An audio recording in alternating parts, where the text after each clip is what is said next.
जितने आस्था चैनल पर कथा सुन रहे हो, जितने फेसबुक और यूट्यूब पर सुन रहे हो, बहुत सावधानी से सुनना। तो जिनकी यहाँ संपदा की कमी होती है, वैभव की कमी होती है, लक्ष्मी की कमी होती है, प्रतिष्ठा की कमी होती है, धन की कमी होती है, उसके लिए ध्यान दीजिएगा। बहुत सुंदर संवाद चल रहा है, बहुत ध्यान देने वाली बात है। 3 तरह का जल शिव को समर्पित होता है और वो तीनों तरह के जल का अलग अलग भाव है महाराज।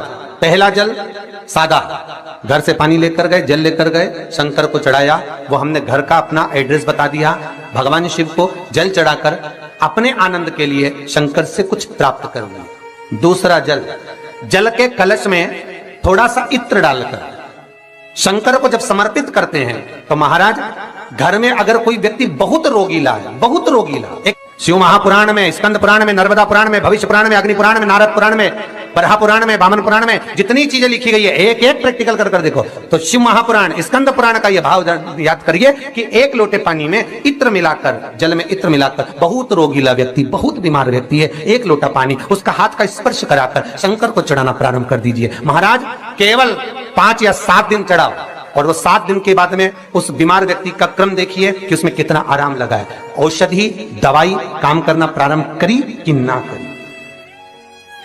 केवल इत्र समर्पित, इत्र का जल।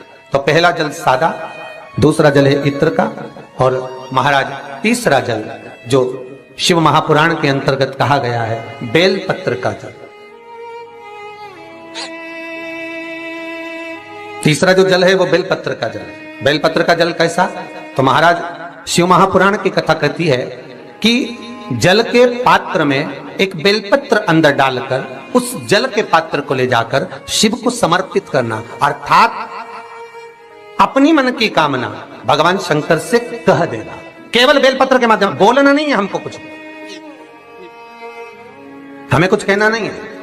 3 तरह का जल का जो व्याख्यान वर्णन किया गया, एक सादा जल जो भगवान को कहा, आपने अपना एड्रेस बता दिया, आपने अपने मन का भाव बता दिया। इत्र का जो जल चढ़ाया गया वो केवल रोग मुक्ति के लिए चढ़ाया गया। और तीसरा बेलपत्र, अगर उस जल में एक बेलपत्र भी पड़ी हुई है और वो बेलपत्र पड़ा हुआ जल आप जिस भाव से चढ़ा रहे हो, जिस कामना से चढ़ा रहे हो, शंकर वो कामना आपकी पूर्ण कर देते। और लिंग पुराण को अगर आप पढ़ेंगे तो उसमें पाएंगे कि लिंग पुराण के अंदर लिखा है कि आप शंकर को अगर जल भी नहीं चढ़ाएं, आप शंकर को वस्त्र भी नहीं चढ़ाएं, आप शंकर को फूल भी ना चढ़ाएं, आप बेलपत्र भी ना चढ़ाएं, अगर शंकर को आपने कुछ भी ना चढ़ाया तो केवल शंकर के मंदिर में 2 क्षण जाकर उस शिवलिंग के सम्मुख में बैठ जाओ, कुछ मत बोलो, केवल मौन होकर उसको निहार लो।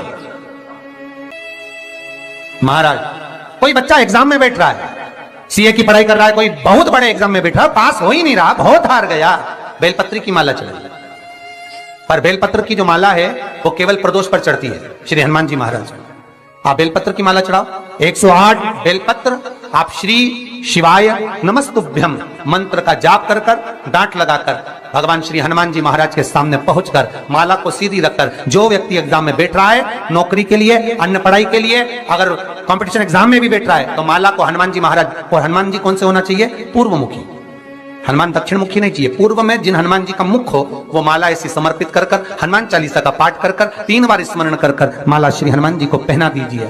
ऐसा कोई एग्जाम नहीं जिसमें से आप निकल ना पाए महाराज, पर करना आपको पड़ेगा। प्रदोष का दिन होना चाहिए, प्रदोष के दिन भगवान, और प्रयास जहां तक हो सके प्रदोष काल में अगर चढ़ाएंगे तो ज्यादा फलदायी रहेगा, प्रदोष काल में। तीसरी है आंकड़े की माला। महाराज आंकड़े के पत्ते की जो माला होती है, ये माला कार्य की सिद्धि के लिए होती है। इसमें एक एक आंकड़े के पत्ते पर सीताराम लिखा जाता है। मात्र एक पत्ता ऐसा होता है जिस पत्ते पर सीताराम नहीं लिखा जाता। 108 पत्ते में से एक पत्ता, बस उस पत्ते को हथेली में रखकर उल्टा हाथ आपको रखना है और अपनी कामना कर कर उस पत्ते को बांध देना है।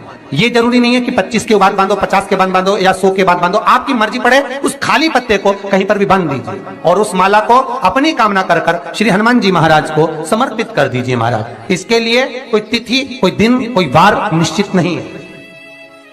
बस ये माला जब हनुमान जी को चढ़ जाए तब एक घी का और एक तेल का दिया हनुमान जी के सम्मुख में लंबी बाती का लगा देना है। महाराज एक घी का, एक तेल, और अपनी कामना कर कर आप आ जाइए। आपकी वो कामना 2.5 महीना या 3 महीना, इससे ज्यादा नहीं जाएगा, वो कामना बाबा पूरी करेगा, क्योंकि शिव और हनुमान ये सब एक ही स्वरूप है।